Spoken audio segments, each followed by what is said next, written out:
ओम नमः शिवाय। श्री शिव महापुराण श्री कोटिरुद्र संहिता अध्याय 23 श्री विश्वेश्वरनो महिमा।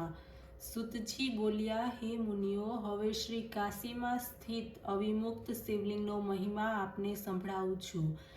એનો મહિમા એકવાર પાર્વતીજીએ સદાશિવને પૂછ્યો હતો. ભગવાન શંકર જે વાત પાર્વતીને કહી હતી તે સાંભળો. શિવજી બોલ્યા, હે પ્રિય, સમસ્ત પ્રાણીઓને મુક્તિ આપનાર સર્વશ્રેષ્ઠ આ કાશી ધામ છે.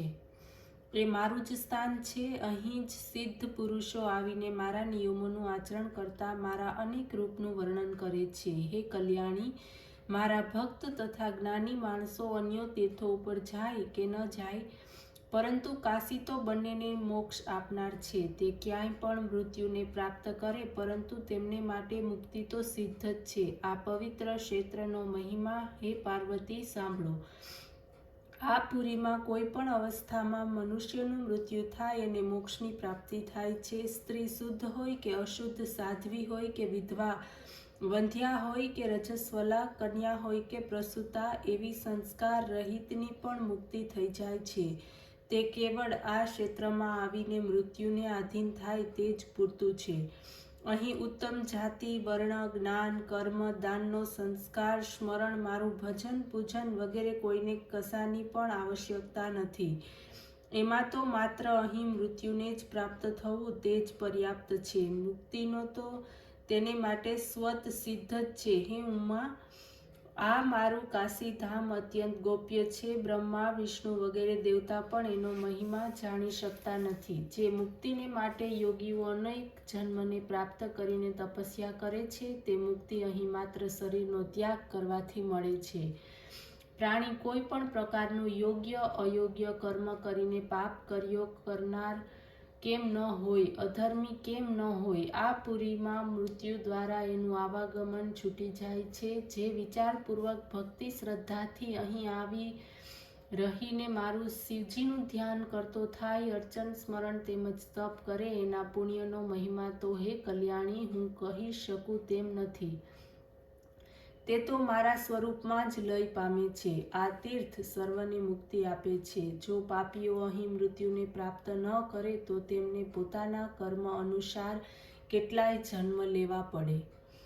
કર્મના ફળને ભોગવી લેતા જ મુક્તિ પ્રાપ્ત થાય છે. જો કોઈ આવા પવિત્ર ધામમાં રહીને દુષ્કૃત્યનું આચરણ કરે તો તેને મૃત્યુ પછી 10,000 રૌરવ નર્ક ભોગવવા પડે છે. પછી જઈને મુક્તિ થાય છે. આ પરમ પવિત્ર ક્ષેત્રમાં વિચાર કરીને જ નિવાસ કરવો સારો છે. હા, તે જરૂર નિશ્ચિત છે કે તે કરવામાં આવેલું કર્મ શુભ કે અશુભ કેમ ન હોય, તેનું ફળ કરોડો વર્ષ પછી પણ ભોગવ્યા વગર છૂટતું નથી. શુભ કર્મ સર્વદાયક થાય છે, અશુભ કર્મ નર્ક આપનાર થાય છે. બંને પ્રકારના કર્મો જન્મ મરણ આપનાર થાય છે. તો ઘણા દુષ્કર્મોને કારણે નીચ તેમજ દરિદ્રી અથવા હીન જાતિના ઘરમાં થાય છે. હે દેવી, કર્મના 3 પ્રકાર છે. 1. પ્રથમ જન્મમાં કરેલા કર્મ સંચિત કહેવાય છે.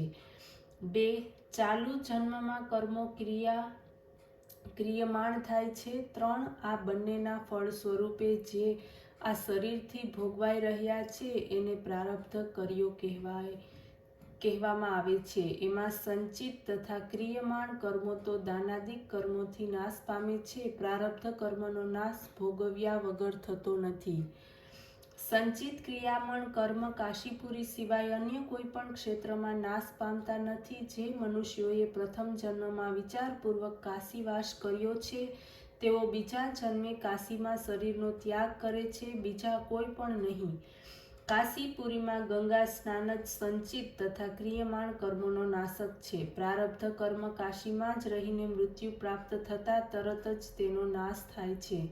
કાશીનો નિવાસી કારણવશાત પાપ કરી બેસે તો પણ એને કાશીમાં પુણ્ય પ્રતાપથી ફરી કાશીમાં જન્મ પ્રાપ્ત થાય છે અને પાપોથી મુક્તિ થાય છે. આ કાશીમાં બ્રાહ્મણને વસાવનારને પરમ પુણ્યની પ્રાપ્તિ થાય છે અને પરમ ધામ પદ મળે છે. કોઈક પહેલા કાશીવાસ કરે છે અને પછી ફળની પ્રાપ્તિ માટે પ્રયાગરાજ જઈને નિવાસ કરે ત્યાં જ તેના દેહનો પાત થાય તો એને કાશી નિવાસનું ફળ મળતું નથી. જો મનોરથ સિદ્ધિ વિના જાય, પ્રયાગરાજ જાય અને ત્યાં મૃત્યુ થાય તો પુણ્યની પ્રાપ્તિ પણ થતી નથી. હે કલ્યાણી, ભગવાન વિષ્ણુ તો નવી સૃષ્ટિની રચના કરી મારી પ્રેરણાથી અભીષ્ટ ફળ આપે છે.